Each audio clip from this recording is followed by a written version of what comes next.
Hello hello, ठीक है।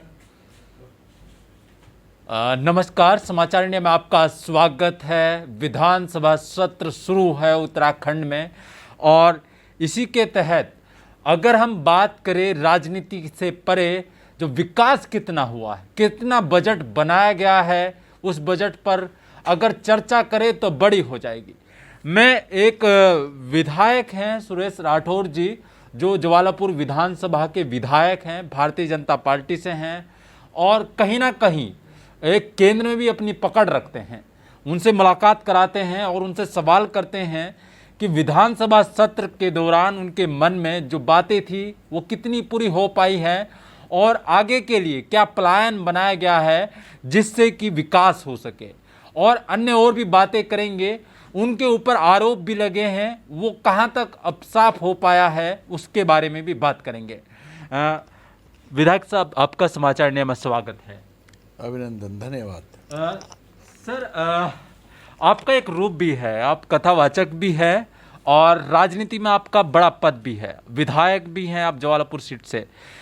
Sir, विधानसभा सत्र चल रहा है, स्कूलों की बात हुई, कॉलेजों की बात हुई और बड़े डिग्री कॉलेजों की बात हुई जिनकी आपकी विधानसभा में आवश्यकता है।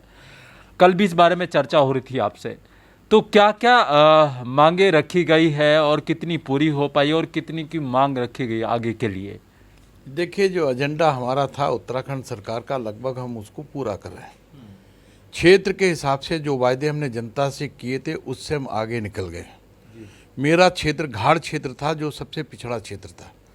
लगभग 67 से 70 किलोमीटर के बीच में लक्सर से लेकर बिहारीगढ़ तक तेलपुरा अंतिम गांव आता है, और कालेवाला भी अंतिम गांव चला जाता है, जो सीमावर्ती गांव है, जो सहारनपुर और देहरादून दोनों से लगे हैं। तो हमारी बहुत बड़ी जिम्मेदारी थी जिसको हमने पूरा किया। आज आप देखते हैं, आज से 5 साल पहले का जो मेरा घाट क्षेत्र था, आज उसमें बहुत बड़ा परिवर्तन हो गया।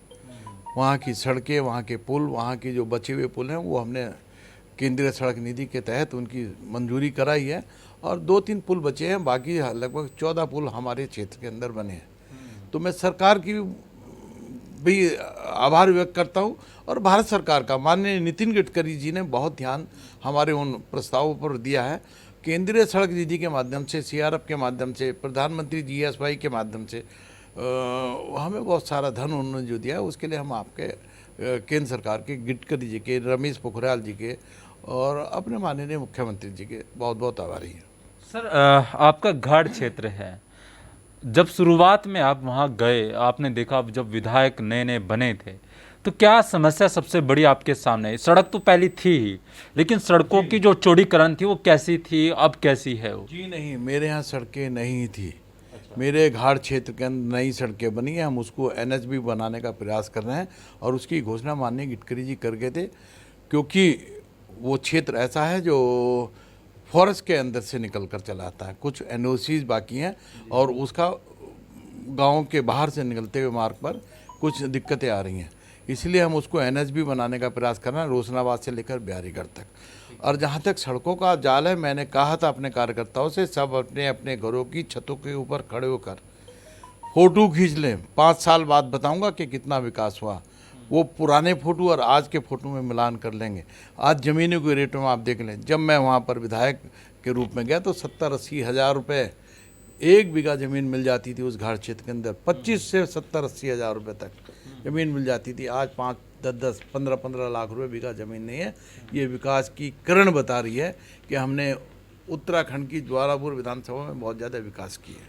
अच्छा सर, जिस क्षेत्र में आप विधायक बनाए गए, एक क्षेत्र तो ऐसा है जहां पर विकास की भरमार है, स्कूल, कॉलेज, डिग्री कॉलेज पहले से वहाँ पर है, लेकिन एक क्षेत्र ऐसा आपके पास है जहां पर शिक्षा की जो मार पड़ी है छात्र छात्राओं के ऊपर, ज़्यादातर लड़कियों के ऊपर। लड़के तो बाहर जाकर भी पढ़ लेते हैं, लेकिन लड़कियों के लिए सबसे बड़ी समस्या रही है।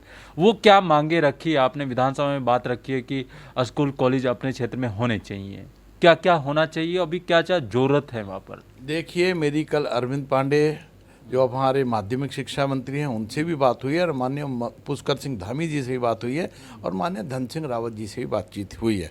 उन्होंने एक आश्वासन मुझे दिया है कि बुग्गावाला के अंदर एक डिग्री कॉलेज की स्थापना और 2 कॉलेज जो हमारे 2 या 3 कॉलेज जो है हमारे जो उच्चीकृत होने हैं, वो माननीय अरविंद पांडे जी ने कल मुझे आश्वासन दिया और उन्होंने सूची मांगी है जिन जिन विद्यालयों का जीर्णोद्धार होना है, दीवारें बननी है, टूटे फूटे जहाँ भवन है उनको मरम्मत के लिए वो प्रस्ताव मैंने दे दिया और आज उसकी स्वीकृति हो जाएगी।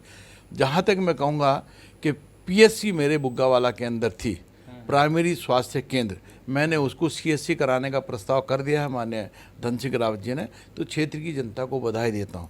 मैं बुग्गावाला के अंदर मिनी स्टेडियम बनाने में सफल रहा, मैं माननीय अरविंद पांडे जी का बहुत बहुत बधाई देता हूँ और माननीय पुष्कर सिंह धामी जी को बहुत बहुत बधाई देता हूँ। और स्टेडियम के अंदर जो अंदर खेल होते हैं उनके लिए मैंने डिमांड कर रखी है, माननीय धन सिंह रावत जी वो माननीय अरविंद पांडे जी ने उसके लिए भी स्वीकृति दे दी और सचिव को कार्रवाई के लिए लिख दिया गया। अच्छा सर, एक विधानसभा में एक बात और रखी आपने, जो कूड़ेदान की जो जगह थी उस पर कब्जा जगह जगह अलग अलग गांव में रहते हैं, तो उस पर आपने बातें उठाई थी, वो कितने कब्जे हट चुके हैं और कितने अभी कब्जे हटने बाकी है? कहीं ना कहीं विवाद भी झेलना पड़ता है क्योंकि आप विधायक हैं, आने वाले 2022 में चुनाव भी होने वाले हैं, तो कहीं ना कहीं क्या उन अभी रोक दिया जाएगा या कब्जे हटा दिए जाएंगे अभी जो बाकी हैं? देखिए, स्वच्छता मिशन के तहत मैंने अपनी विधानसभा क्षेत्र के अंदर एक बहुत बड़ा रिसाइकलिंग प्लांट लाम के अंदर, लाम गांव के अंदर बनवाया है। भारत सरकार के मंत्री और माननीय मुख्यमंत्री और माननीय अरविंद पांडे जी उसका शुभारंभ करने वाले हैं। पिछले महीने की 7 तारीख को उसका शुभारंभ होना था। जहाँ तक कब्जों की बात है, हमने ऐसा किसी पे कोई दबाव नहीं दिया। ये सरकार की जिम्मेदारी है कि जहाँ अवैध कब्जे होते हैं उसको हटाया जाए, लेकिन कूड़ा एक जगह इकट्ठा होना चाहिए। स्वच्छता अभियान के तहत हमने उन सब की मांग रखी है ताकि कूड़ा रिसाइकलिंग होकर फिर हमारे बीच में ऐसा प्रोडक्ट बन जाए जिसको देश और दुनिया जाने माने। बहुत बड़ा उत्पाद इसका होता था बॉम्बे के अंदर। एक कंपनी आई, कंपनी के द्वारा मेरे स्कूल बुग्गावाला के अंदर एक क्लास के अंदर कुछ चेयर और मेज़ और स्टूल डाले गए। हम उसकी लाइफ को 100 साल तक मानते हैं। वो वेस्टेज से बना हुआ प्रोडक्ट है। इसी प्रकार के वेस्टेज में हमारा लामगरन के अंदर भारत उत्तराखंड सरकार के द्वारा ये प्लांट लगाया गया जिसका उत्पाद होगा और वहाँ के लोगों को रोजगार भी मिलेगा और इससे एक स्वच्छता में बहुत बड़ा योगदान रहेगा।